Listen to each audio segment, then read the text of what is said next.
But I think as we get better at wellness, and you know how much I hate that word, but like, or living consciously or putting all of the things into place, we get better at not being so attached to the shitty feelings and knowing that, okay, I'm feeling like crap, but now, so let me put these couple things into place and get myself back to feeling better.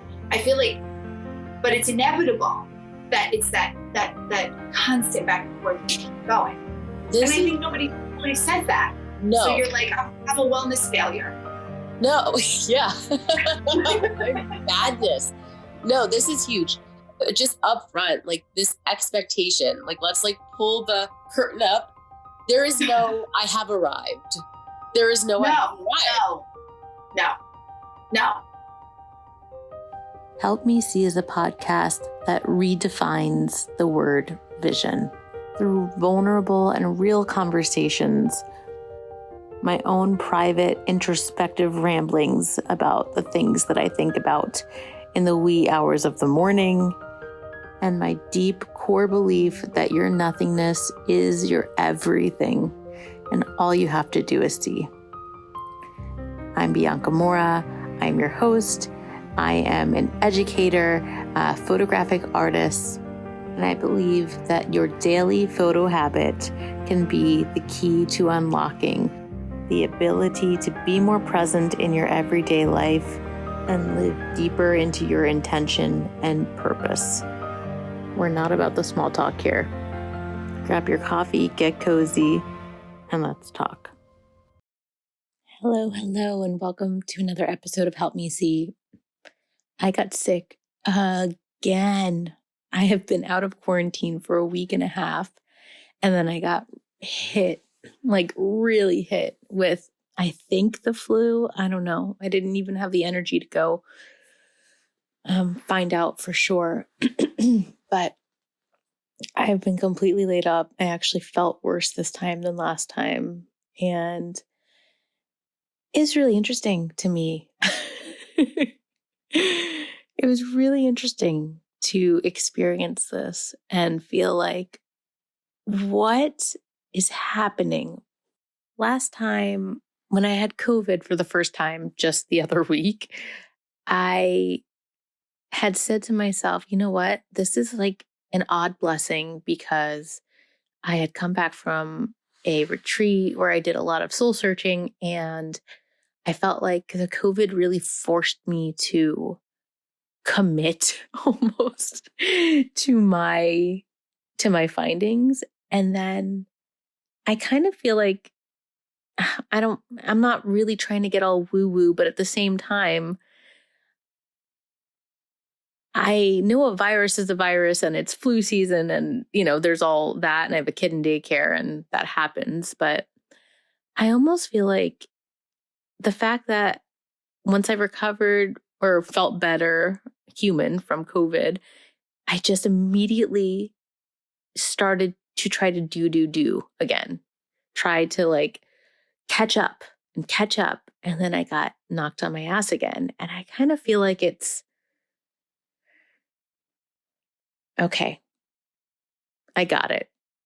Noted. Noted. I think in this season, and as I end this year and welcome another year, I think I need to move differently and give myself more grace, just as a normal life, full-time situation, not give myself grace when it's really busy or tough, or when I'm not feeling well, but give myself grace all the time and not deplete myself to the point where this is what happens. Can any of you feel that? Do you feel like there's a nugget in there meant for you? Like, what if we put our self-care in the front and not behind a huge task, like as a reward, but rather as a way of being, so we don't set ourselves up for needing it so urgently? Feels a lot more sustainable to me.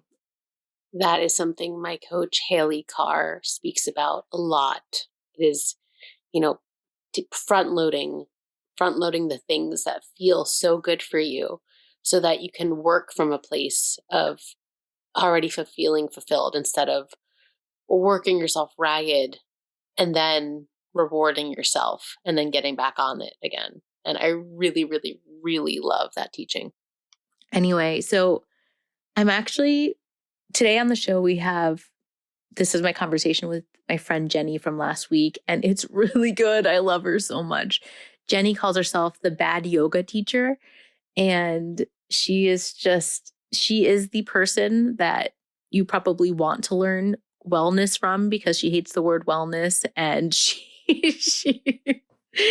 hilarious. And I just love her to pieces. And she has this gorgeous, real, authentic, and genuine way of wanting to help people feel better now. Like, not, okay, let's roll up our sleeves and do this huge, big, deep work that seems really scary and overwhelming, and who knows what we're going to find, and we need to just take our time. Like, she's really committed to getting people to move and feel good in the now in a very sustainable and doable way. And we're talking about this new product she's launching, Lessons from a Bad Yoga Teacher. She's working on a book. She's just an incredible human being that I feel so lucky to have met in the last couple of years of my life. And I know that you're going to enjoy this conversation. I had so much fun. Something that is so, so helpful in the way that Jenny talks in this episode is she refers to this, her definition of happiness is, she talks about it being the ability to know that you can get yourself back to feeling good no matter what, because obviously life is going to throw a lot of stuff at us, and it's not, there's no one size fits all. There's no, oh, I've solved this and I'm invincible. But there is this feeling that you can have of invincibility around knowing that no matter what, even if XYZ, I know that there are things that I can do to connect to myself in a way that feels good, and that it can get me out of this slump and out of this heaviness, bit by bit by bit. And we have this really powerful conversation around that. And I really, really, really, really, really think it will be helpful and useful. Just on a personal note, I've found that I find myself on a pendulum very often. This pendulum of like far left and then far right, and that, okay, I'm feeling so good and I don't give a F what else is happening. This is what I'm doing, horse blinders, whatever. And then all of a sudden I'll be on the other side of the pendulum. One day I wake up and I'm like, everything's crap. Just everything is just terrible. I am terrible. What I'm creating is terrible. I don't understand it. I don't understand how I can feel like that. But what Jenny's talking about is this ability to like know that you won't always be able to avoid those pendulum swings, but you can experience them and also hold this truth and a knowing ability of being able to pull yourself out of it quicker and not be slumped into it for so long. Our subconscious and our nervous systems are running the show so much. And I think that when we're able to look at our feelings a little bit more objectively, as hard as that can sound, it can feel less daunting. Like, I think about how I can have those feelings about my work when I'm in an area where I have the opportunity to overthink. But when I am in my work, like when I am in a session, when I have my camera in my hands, when I am witnessing someone, everything feels perfect no matter what. It's crazy. Like it is like another worldly experience for me. Like I am in my happy place. Time doesn't exist. 2 hours feels like 10 minutes, maybe. I like fall in love with the people that are in front of me. I feel like I see them on so many different levels. Sometimes I even feel like I'm like, have I been talking? Have I even said anything? I don't even know. I just get lost in another world, and it's so powerful and beautiful.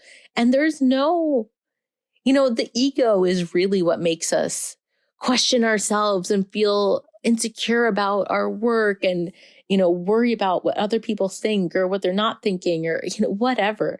But when you're in a state of true flow and you're in something that feels so right, there is no space for that crap, right? It's when we're not in those situations where we're in our highest state and in our flow and feeling our best and feel like we have the answers to the universe that we can really get drugged down into overthinking and getting a little bit lost. And what Jenny is offering is her perspectives on how to feel your feelings, but also be able to get on with living your life in a day-to-day way. And I don't think a lot of people talk about it the way she talks about it. So I really look forward to having you hear what she has to say. I apologize in advance for my nasally sounding voice. And if you end up watching the YouTube video, you will see I'm holding a tissue in my hand the whole time. I don't understand why I didn't just put the tissue down. Like all of the clips, I'm like, I'm holding a tissue. It's disgusting. So I have that for you. That's a huge treat. So go ahead at the end of the show. If you want to learn more about Jenny, check out the show notes and you'll find her links there. But before that, I happened upon an audio clip that I took putting my son to bed.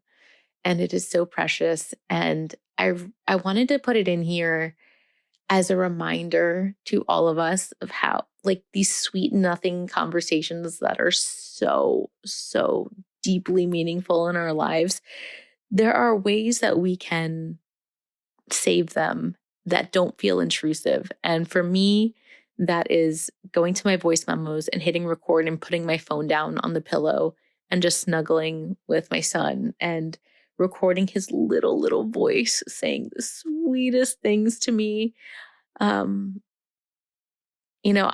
It's a different time now. We have different capabilities. I don't have stuff like that from when I was that age, and I think that I just wanted to show an example of something that I do in my everyday life in an effort to keep these little magical moments that feels very easy and effortless and exponentially powerful. So I will probably send this clip to my son. I made an email address for both of my kids, and every once in a while I'll email them some pictures or I'll send them a note or something like that. And so when they're old enough, they'll get to have that and have all these old emails from me, and it's probably only me and their grandma, my mom, that emails them. I don't think that their dad has emailed them once yet, but it is a really cute idea. So I just wanted to throw that in there.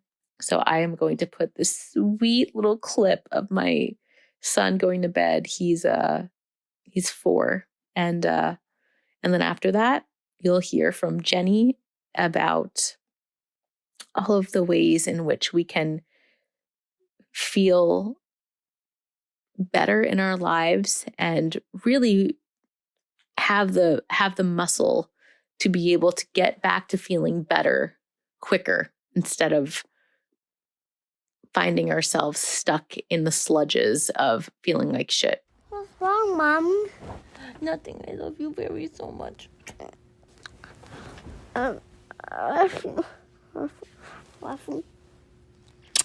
Mwah. Mwah. Mwah. I love you so much, Cassie. I love you very much, Cassie.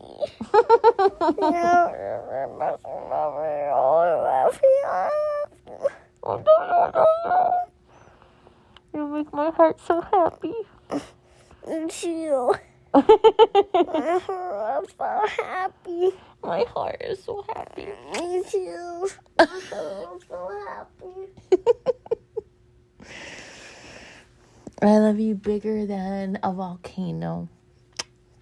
I'm bigger than Tina. I love you bigger than a universe. No, I am a bigger than a T-Rex. I love you bigger than a mosasaurus. No, you're not bigger than a mosasaurus. I thought you were a T-Rex. Okay, T-Rex wins. It's you. I am a bigger than a T-Rex. I love you so much, buddy. It's you. Me too. Mm. Okay. Good night. Sweet dreams. Tommy. All right. So you either thought that was painfully boring or were near tears. I'm a little bit biased. I was near tears, but I get like that listening to complete strangers talk to their kids. So I don't know. Maybe I'm different. But if this clip touched your heart, you might want to go and download my free resource, See Nostalgia Now. It's my tried and true PDF of just beautiful, easy, real life, no frills ways to save really precious memories. And when you sign up for the freebie, you get the download, and then you also will be on my mailing list where I share just more info, background about the podcast episodes, and also special offerings coming up. And speaking of special offerings coming up, if you are a photographic artist, an intentional photographer, someone that loves to make meaning with their images and feels like there's just so much more that they want to be saying with their work, then your bigger picture is a wait list that you're going to want to get on. It is my upcoming program for visionary photographic artists to create with freedom, purpose, and intention. It will be coming out in the new year. And if you want to learn more about it and stay updated on when it is available, then, and also I will be having a free workshop before it launches. So regardless, if you want to participate in any of the upcoming activities around this celebration of this new launch, then get on the wait list for that as well.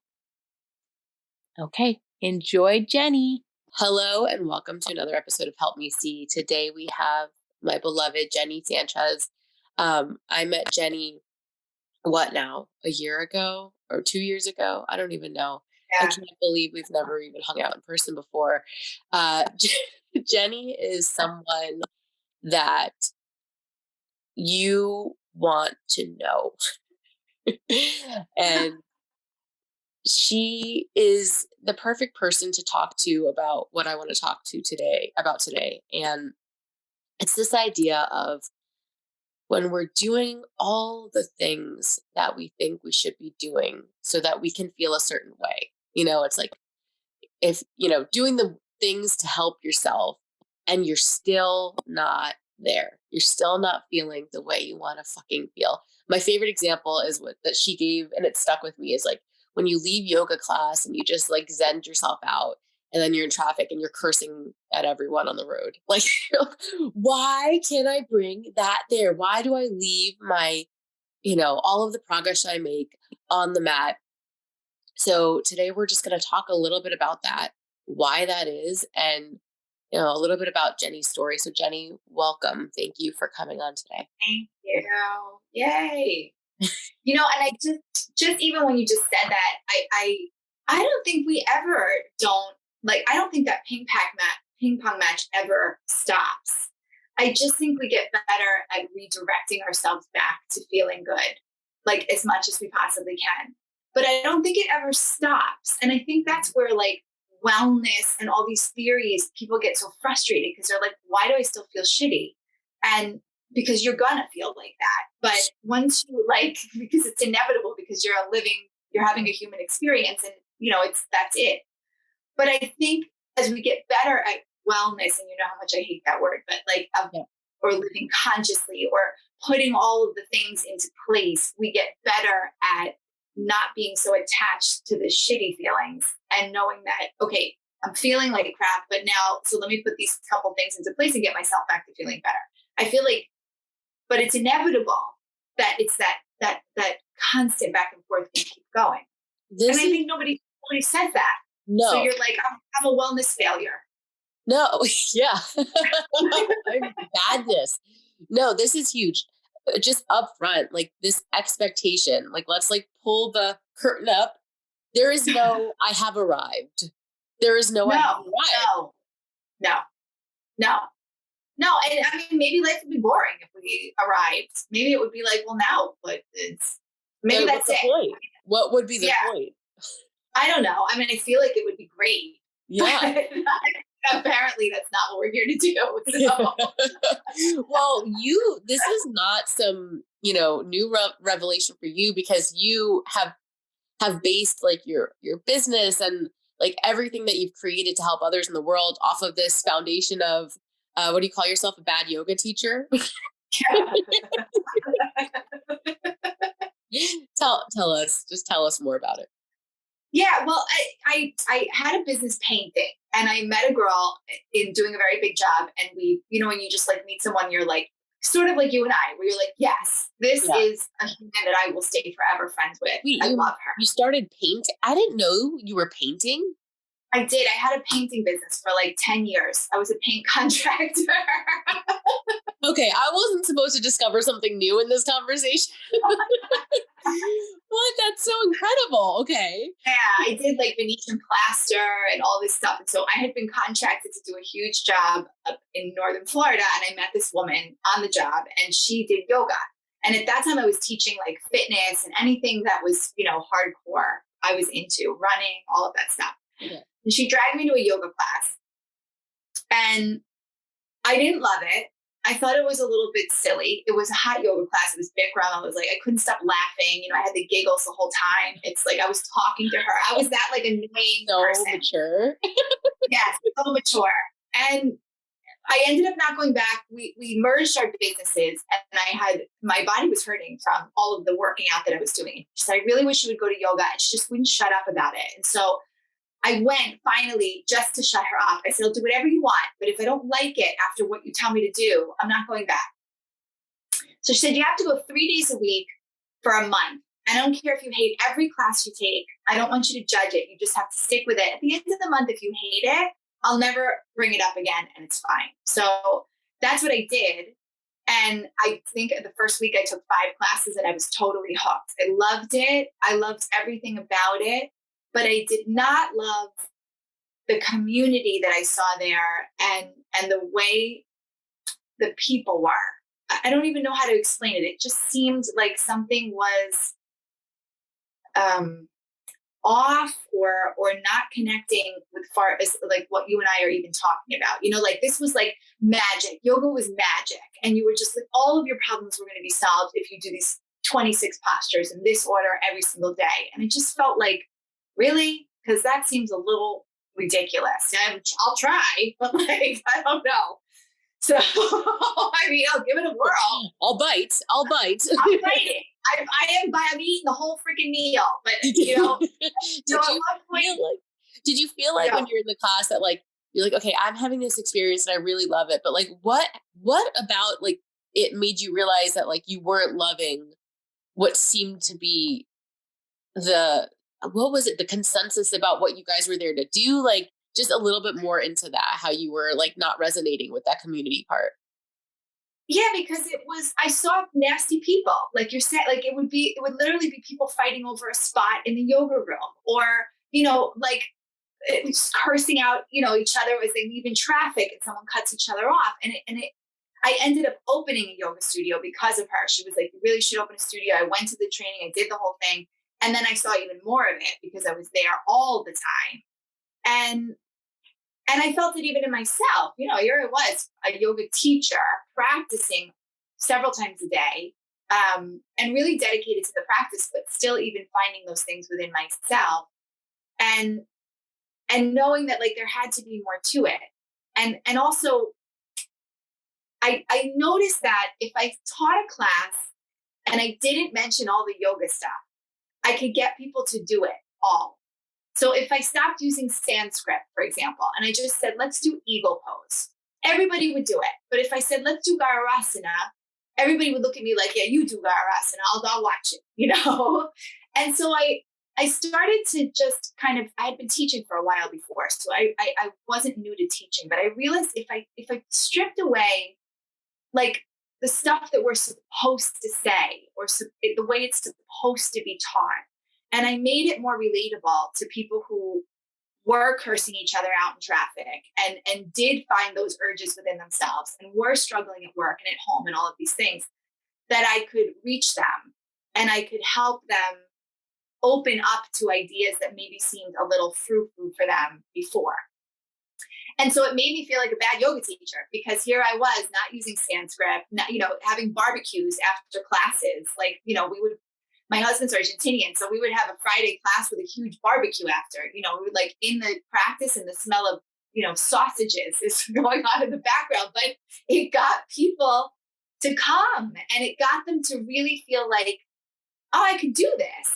Maybe this isn't just for yoga teachers or people who are into that kind of stuff. Maybe it is for me. And so, but within the yoga community, I always felt like a bad yoga teacher because I wasn't doing it the way people were doing it then. Well, it's funny too. It sounds like you were changing the way you were teaching in order to connect deeper with your students and like reach them. But that was also coming from a very like a Me Too place. Like, I agree. I don't really want to be, sitting here acting like I'm sitting on a pillow, floating in the air either. Yeah. Yeah. And I mean, for me, the practice started out very physical, and I think it does for a lot of people. I think there's always usually one thing that pulls us into that wellness world, whether you connect right away with meditation or right away with writing or right away with a physical practice. It's like that one thing that pulls you in. And for me, it was definitely the physical part. I mean, just what I physically felt and what I physically saw, I really liked. And that helped me motivated to keep going. But it had to be done in a way that felt like it fit into my life and the things I wanted to do. Otherwise, you don't stick with it. You don't ever feel like you're fully involved or committed. So fast forward to now, and you are still continuing this work, but you still are physically continuing this work, but now you're diving into the world of like creating resources for people to take this mindset that we're talking about. And really what I would say is a really rare and refreshing, healthy way to empower yourself with the support you need. I think I don't know if it's the algorithm and it's just me that's inundated with all of this stuff, or if it's everyone, but I find that in an attempt to help everyone feel better, there's just so many resources constantly showing us what's wrong or what we should be doing or what we need to be doing, or if we want to feel like this, we should do this. And you've created something with the most amount of freedom and autonomy that I've ever witnessed in any wellness resource. Sorry, I have to say it because it is for wellness. And I really want to tell our listeners about it. So can you explain a little bit about where this idea came from and what it is and what it's meant to do? Yeah. So when I was having studios, I'll tell you a little bit about myself just because it'll make a little bit more sense. But I lost my mom when I was 25 to cancer. And then a few months later, my father-in-law got sick. And then a few months later, my mother-in-law got sick. And then my dad got sick with dementia. And so I spent about 10 years caring for my dad and also my in-laws. So by the time I was like about 38, everybody passed, like one right after the other. And I really was left feeling like I didn't know how to feel good. My whole adult life had been lived in a way that was filled with anxiety and grief and stress and owning business. Even though it was a yoga studio, it's stressful, so like all of this stuff was happening. And it was right after everyone passed. I took a trip with my husband and we were sitting in a small Airbnb in North Carolina, and I had a few glasses of wine, and I said to him, I just feel riddled with stress. Like I can feel it. And no amount of yoga is helping me release it. And I need to, if I'm going to continue, I need to release this. I can't keep going like this. It felt, so again, it also started with the physical for me because I felt it. It like, I could like imagine it in my body. So I started being more open to this idea of maybe I need to look into how I'm feeling, why I'm feeling it, how can I course correct? But I really didn't want, number one, to dig that deep because I knew where most of it was coming from. You know, it's like, how do I fix it now? How do I start to do things right now that maybe I'm not going to feel 100% better, but I will definitely feel something today. And so I read and I looked and I did all of the things, even the things that I thought were ridiculous. Most of it's boring. Most of it is ancient. You know, you and I are like ancient wisdom, right? Translated into something modern. And you have to read the ancient stuff because it does make a lot of sense. But then you have to translate it down, which takes time and practice and trial and error. And so I did all of it. And I really got myself to a place where I still have the ping pong match, obviously, because I think that is part of being human, but I definitely have the tools in place to know how to constantly get myself back to feeling good. So I'm never like sucked into the bad space or the bad experiences because I feel happiness for me is knowing that I have the tools to get myself out and into where I want to be. So I wrote it all down for myself and I did this like manual for myself because I didn't want to forget any of it, all the stuff that worked. And then I was like, I looked at it and thought, oh my God, this could help a lot of people, you know, because it was so doable and easy. And I was doing it every day with a busy life and a stressful life and all sorts of shit going on. And I was still able to maintain the practice. It wasn't overwhelming.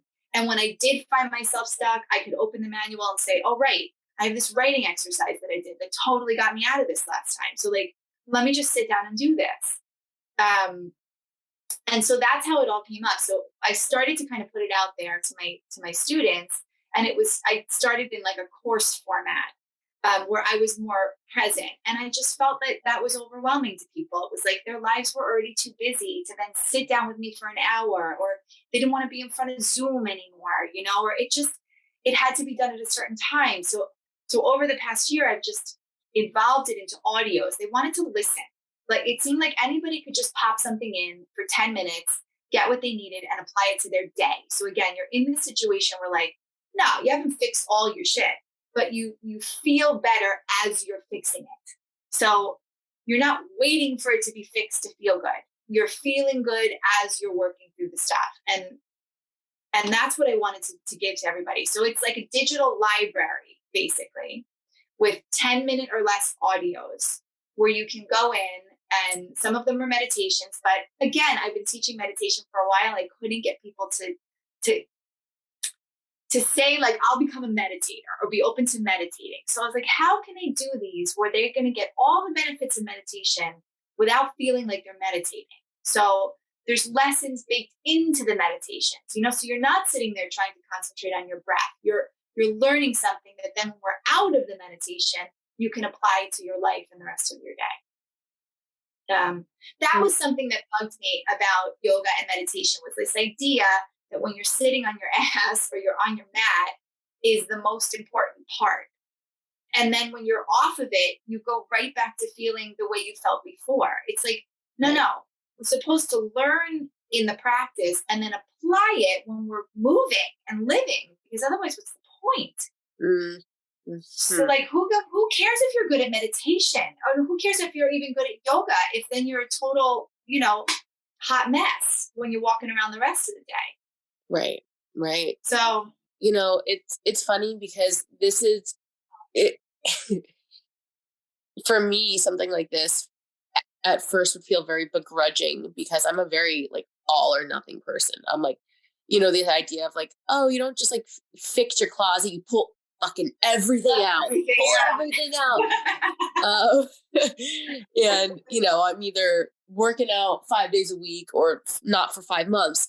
But this idea that I've really come to know and believe to be true is what you're saying. It's this bit by bit by bit. Like it's the only way to like make sustainable, real change for yourself. And have you seen the documentary that's out called Stutz? It's Jonah Hill's documentary on Netflix. Yes, I just watched it. I love him. What you're saying right now, and I did think about you when I watched it. He's so genius. What's his name? Stutz. His name was Stutz, the therapist. Yeah. Because he was saying at a time where he was up and coming, and people that were teaching him were like, "You're crazy. They need to feel good now. Yes. They need to feel good fucking now. Like, you're not supposed to tell them what to do. You're not supposed to, like, we're supposed to dig deep and what." It's like they have to leave with hope.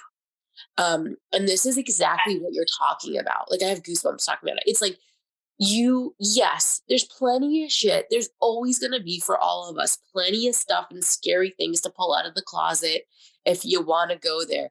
But in order to even feel light enough to take one step, we need to feel good now and do the smallest win and experience that. And this is what you're giving people.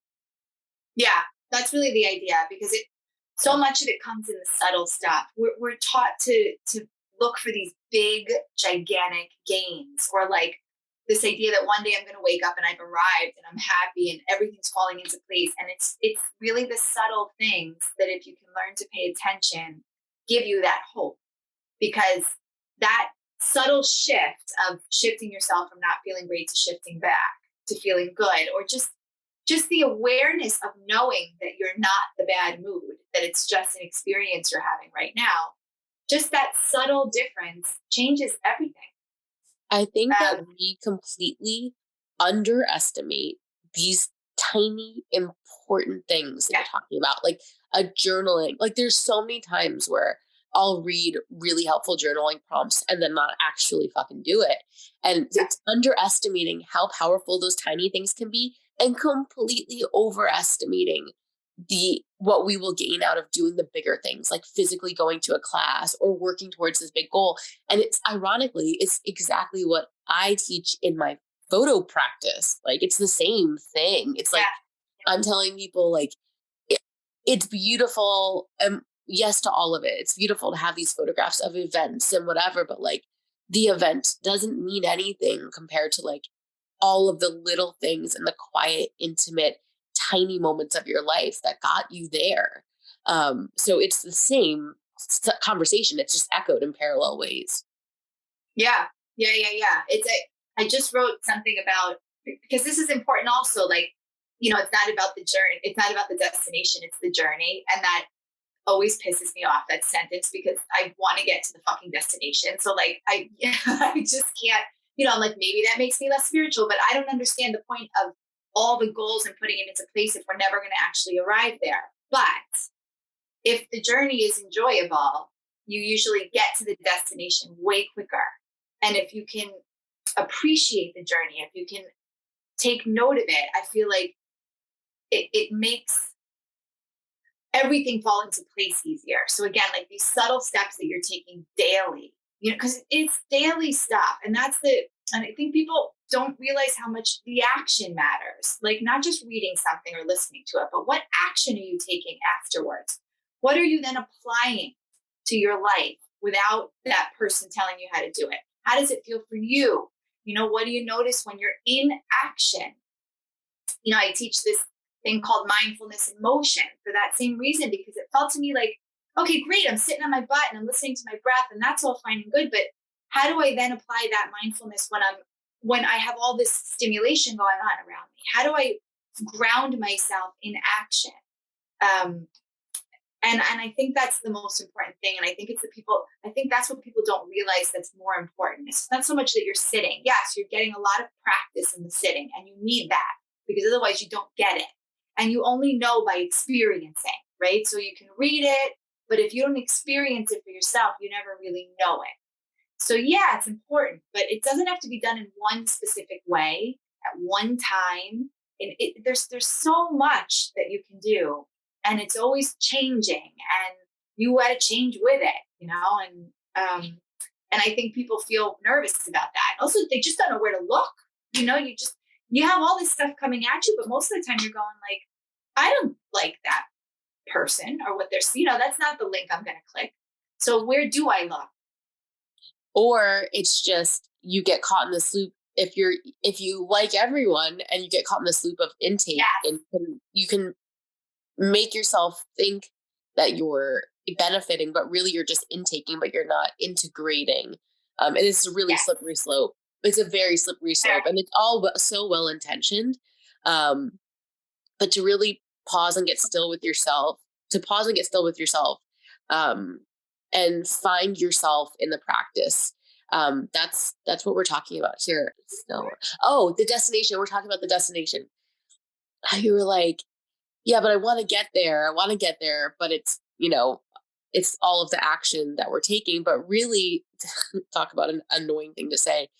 It's the ultimate destination is that internal destination of what you talked about the second you started talking when you came on. It was like happiness, which is the ability to know, like, it's like an invincibility almost. It's like, I know no matter what, I can get myself to this. Like, I am not avoiding life. I am not immune to pain. I am not never going to get pissed off or make mistakes, but I always know that I can pull myself out. I'm not going to stay in the sludge.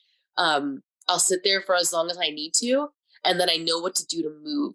And what to do to move isn't to like sprint out, because you can't, but it's taking those like tiny steps. And so back to this resource that you've made, what is it called?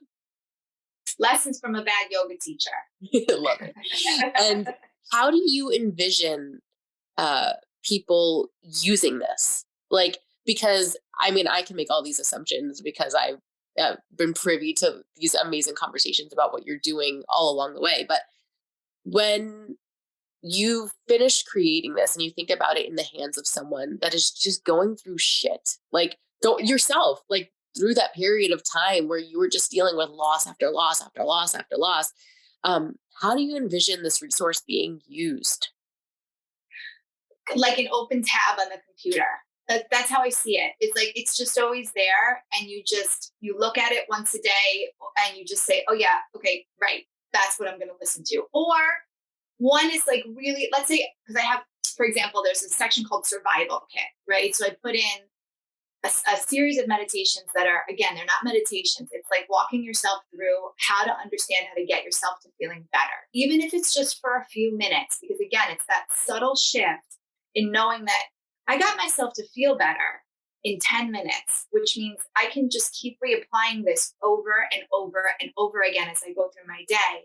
Even if I keep going back to not feeling great because my life is up in the air right now, I'm learning how to shift it in the direction I want it to go.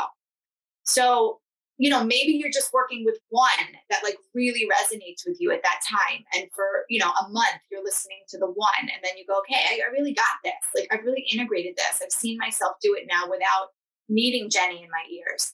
So like, what else do we got going on in there? Or, I'm feeling really anxious today. How do I learn how to move through that? And then you just continue to apply it. So I do see it as just like an open tab on the computer. It's definitely how I use it. It's something I go to all the time, daily, to say, and you learn how to make decisions and based on what you're feeling and what you need, which I think is so important. I was just talking to people don't know how to make decisions, and we feel like we're making so many during the day, but most of them don't apply to what you actually want or how you actually feel. And so it's a way for you to sit and make a decision. What do I need right now? What's going to help me right now? Or what will really benefit my life now? And decide which one and use it.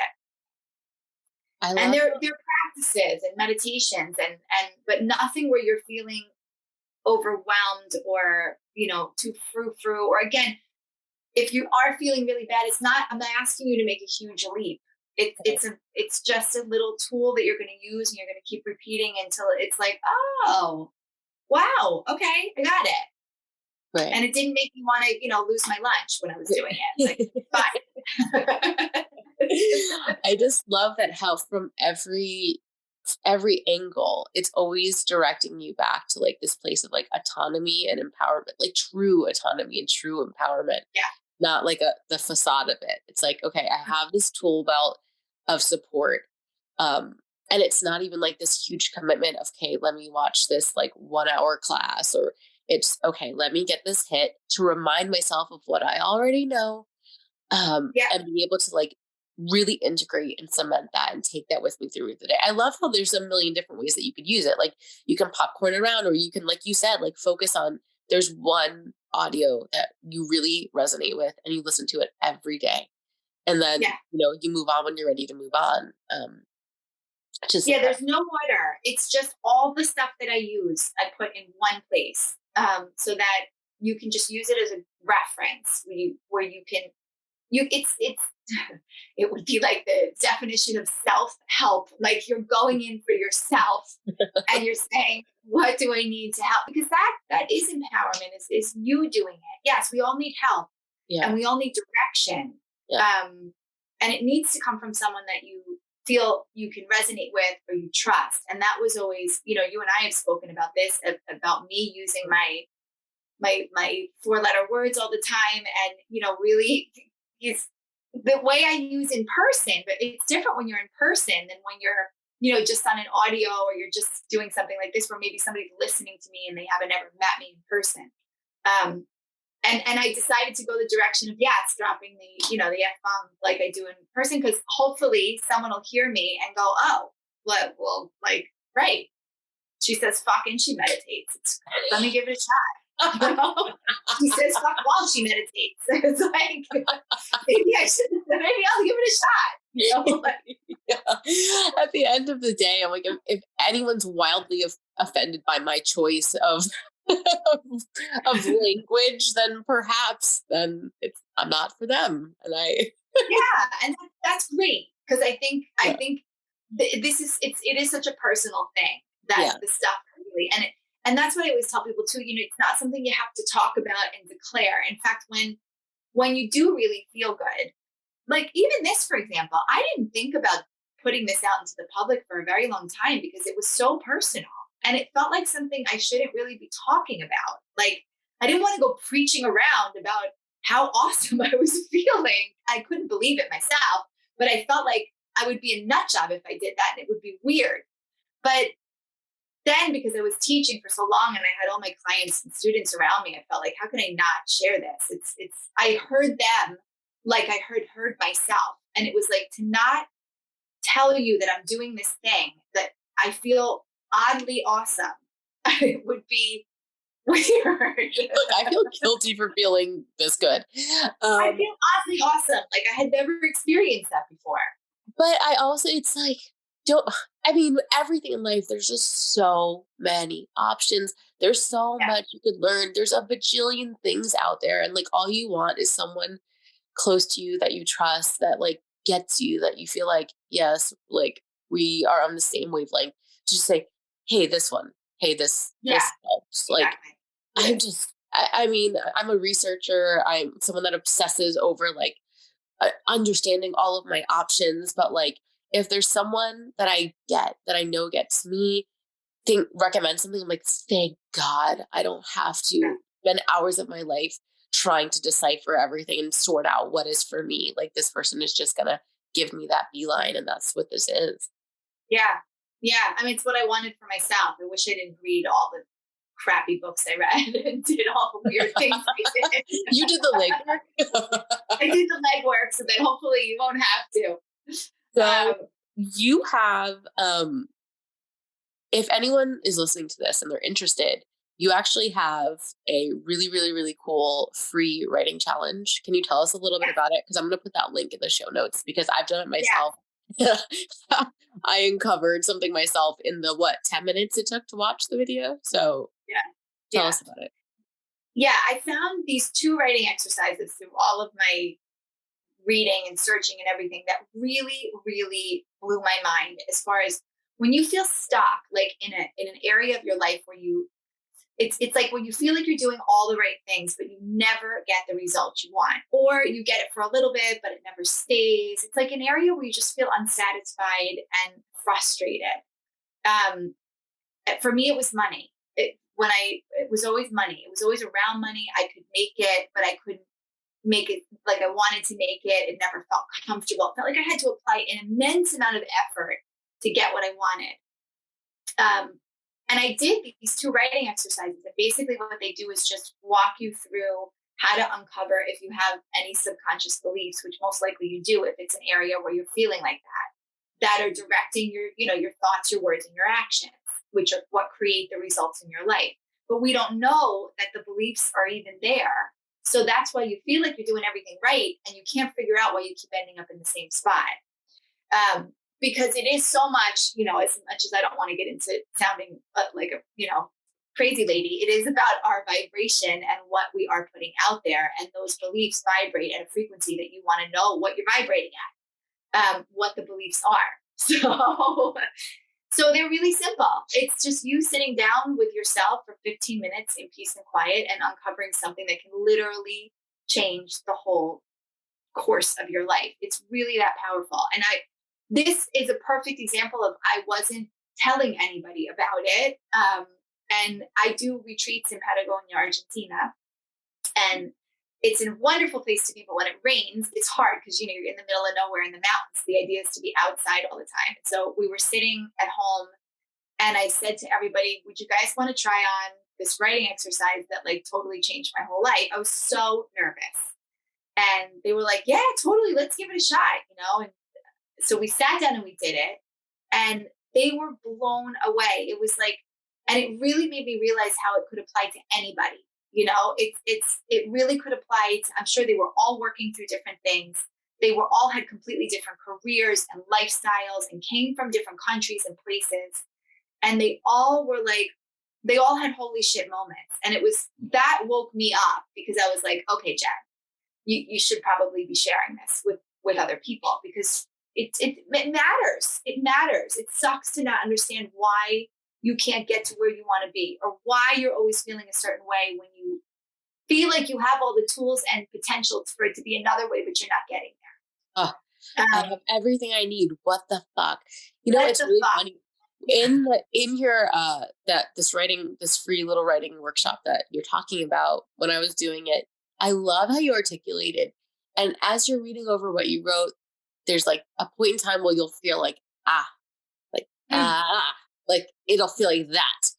And when I did it, I was like writing and I uncovered some, and whether or not you're shocked or you're like, oh my God, like, of course that's what it is. Oh, yeah. I think it's a little bit of both. Yeah. It's both. Yes. I spent so much of my life being like, telling people they don't need to be validated for, blah, blah, blah, blah, blah. And, of course you don't need to prove yourself, blah. And then I found, as I'm doing this exercise, I wrote something that led me to write, I just want to feel like people believe in me. And I'm like, oh my gosh, like, yeah, what? Like, I was shocked and then also wanted to like hit myself in the head. I'm like, oh yeah. It was so obvious after I read it. I was like, oh my gosh, what was it for you with the money? You said your thing was money. What was your kind of aha moment with that you wrote? I did it I worked through several aha moments with this writing exercise because I apparently have very deep money issues. And so I've done it a bunch of times, but the one I talked about in the workshop was that I don't trust that it will come. And it was bigger than that. It wasn't money. It was like, I don't trust life to work out the way I want it to. And that was so big. Like some of the other ones that I've gone through have been like, right, obviously, like, how did I not realize I was doing that? But this one I felt it in my chest. Like I wrote it and I went like, wow, right. I mean, how am I ever going to really get where I want to get if I don't trust that it's ever coming my way? Or if I don't have faith or trust in life? That was really my attitude. And seeing it takes all the power away from it. Yes, you still have to work at changing it. And now you have this new path that you have to start to build and create the new beliefs. And yes, it takes work to move yourself in the direction, but the belief now doesn't have so much power because there it is. So you hear your thoughts, you listen to your words, you pay attention to your actions, and you stop doing the things that support this belief that you don't want. You realize it doesn't serve you at all. You brought it to light. Like once you look at it, you don't even, that's the beauty of this work and the simplicity of it and how it's so easy to underestimate. But like once you bring something like that to light, you don't even have to, okay, now I gotta roll up my sleeves and get really fucking dirty and, just figure out how to do this. No, like you saw it, like you can, but there's another option. Like you saw it. And now, like effortlessly, you will be able to recognize all of the different areas that'll pop up. It's like the red truck thing. Oh, you think about a red truck and all of a sudden you see red trucks everywhere. They're always there, but like only when you're thinking about it do you see it. Like it's kind of what I talk about when I talk about the photographs that I take and helping people take their right photographs. It's like when you recognize, or when you take a second and you're not taking photos of like just the first day of school milestones and like all the things that you see as like a traditional family whatever, and you get really clear about what are the moments that really give you life. Like, is it your morning coffee with your feet in the grass? Is it whatever? And you start allowing yourself to take photographs as like a way of like journaling or writing or like whatever it is, those moments magnify and like they pop out at you throughout the day. So it's not about like having to solve the problem or having to take the picture, but like you kind of breathe more life into yourself in the moments that matter most. So like, while there's obviously something to be said for like really getting the tools and like diving deep into whatever, the beauty of what you're offering here is just like this bringing to light awareness and being able to just like live into that. Yeah, I mean, I think the beauty of it and what works for me that I like, I didn't want to go, for example, I don't trust life. I don't care why.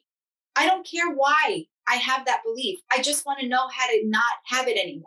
I want to know how to move past it. I don't care where it came from. I don't care when I learned it. It doesn't matter to me because what matters to me is where I'm heading now. So I needed to know that I have it. But now that I know, where do I go? So I think that's also what might be helpful for people about the library, the digital library, is that you don't have to dig that deep if you don't want to. You can just stay at a level that feels like you can incorporate it into your everyday without you being, on the couch crying for a week because you've just dug up something that it's doable. It's stuff you can integrate, and yet it can shift your life like completely. We all have different reasons for why we want these things, and we all have different reasons for the ways we're going to apply them and the things that we're looking for. And this is a great even starting place. If you figure out something about yourself and you go, okay, this I would like to explore deeper. Why? Like really, where is this coming from? Great. Then you can take it there if you want to. But this is something that can get you into any place that you want to know about yourself, and then also how to make the changes in it. And really just, it's about feeling good, because that's the whole point. If you're going to dig real deep, but all it's going to do is make you feel like shit for a long time, then what's the point? I mean, the idea is to feel good and to enjoy this weird thing that we're doing here and figure out how to do that, so that is my new favorite definition of life. This weird thing that we're doing here. And nobody knows what we're doing. And nobody knows what they're doing, and that's also kind of the point. It's like the more you realize that, I always say, like, in your 20s, you think you know everything and you don't know that you don't know anything. And then you get to your 30s and you think you go, oh God, I don't know anything, but you feel like everybody else knows everything. And then you get to your 40s and you go, oh, like no one knows what the fuck they're doing. So I can just relax about the whole thing. It's like, it took me 4 decades to figure that out. No one actually knows what's going on. And so I think that is also, it kind of takes the weight off a little bit. You don't have to figure it all out to feel good. You don't have to figure it all out to feel good. Okay, maybe that's like our takeaway quote from this conversation. You don't have to figure it all out to feel good. Start feeling good now. And oh my gosh, please, watch the Stubbs documentary if you haven't, because like this is what we're talking about too. It's so good. Jenny, do you have any closing thoughts? Anything that you just, I don't know, anything that we haven't talked about that you want to talk about? Because I feel like this, I don't know, this thing that you've made, this library, just feels like one of the most authentic and like real things that I've come across in a really long time. I can get emotional because like I just feel like we've talked so much, and I just know that it is the culmination of like everything that you've gone through, but like put through this filter of like, but what is like the most potent? What is the most helpful? What is the real actual things that will help someone to feel good, and like that have helped me to feel good? And uh, yeah, do you have anything else to say about it? I think confidence is really the most powerful thing you can have in yourself, like Right. self-confidence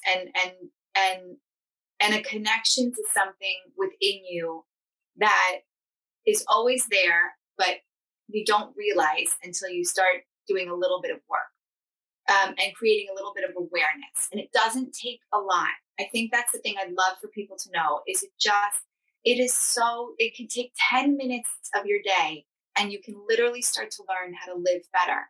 It doesn't need to take a lot of research or going to the Himalayas or signing up for some intense situation. It just takes 10 minutes with the intention being there. And that's it. And you start to build this self-confidence. And that brings happiness, and that brings a sense of peace. And that stays with you no matter what's going on exterior. So, you work from the inside out rather from the outside in, which is how we tend to work. So you start to learn how to do that. And I think that's really, I think when you can lift yourself up and you can start to affect everybody and everything in these subtle ways, but you notice the changes is really where you start to go, oh, I'm having a good time, like I'm having a good time even when I'm not having a good time. It's like I know that I'm feeling okay because I have these tools, I have this self-confidence. And I would just love for people to know that it just doesn't take that much. It's just doesn't. Yeah. And so that's why I put it all there for you. Oh, Jenny. How can we follow you? Where can we find you? And of course, all of this information will be in the show notes. I'm on Instagram. I'm hosted by Jenny. So website hostedbyjenny.com, Instagram @hostedbyjenny. And you can find all my stuff on there, either Instagram or my website. So the retreats that I host, this lessons from a bad yoga teacher. I have a book that's going to be coming out soon. So yeah, so it's all. Yeah. Also, do yourself a favor, no matter what, sign up for Jenny's email list because she sends the best email. I literally laugh out loud like every single time. The best email is my favorite mailing list that I'm on. So sign up for. I love that. I love that's it. on Instagram, and on the website you can sign up for that too. So yes, I would love to have you on my email list. Perfect. Yeah. Oh my gosh. Jenny, thank you so much for coming on the show. Thank you. Thank you so much. I love seeing you.